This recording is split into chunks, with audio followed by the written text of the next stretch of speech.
میاؤں ایک غریب بلی تھی جو گاؤں کی گلیوں میں رہتی تھی۔ اس کے پاس نہ نیا لباس تھا، نہ کھلونے اور نہ ہی کوئی دوست، لیکن وہ بہت ذہین اور کریٹیو تھی۔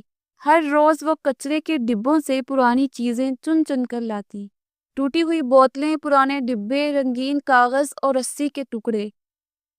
ایک دن میاؤں نے ان چیزوں سے ایک خوبصورت گاڑی، گڑیا اور پتنگ بنا لی۔ بچوں نے یہ چیزیں دیکھی تو حیران رہ گئے، یہ کہاں سے آئیں؟ سب نے پوچھا۔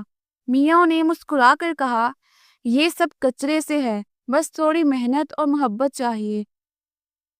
پھر گاؤں کا ایک کباڑی آیا اور بولا، تم میرے ساتھ کام کرو، میں تمہیں اور سامان دوں گا اور ہم دونوں بچوں کے لیے کھلونے بنائیں گے۔ یوں میاؤں اور کباڑی کی دوستی ہو گئی۔ اب ہر ہفتے وہ دونوں مل کر نئی چیزیں بناتے اور گاؤں کے بچوں کو مفت دیتے۔ میاؤں اب نہ صرف بچوں کی دوست تھی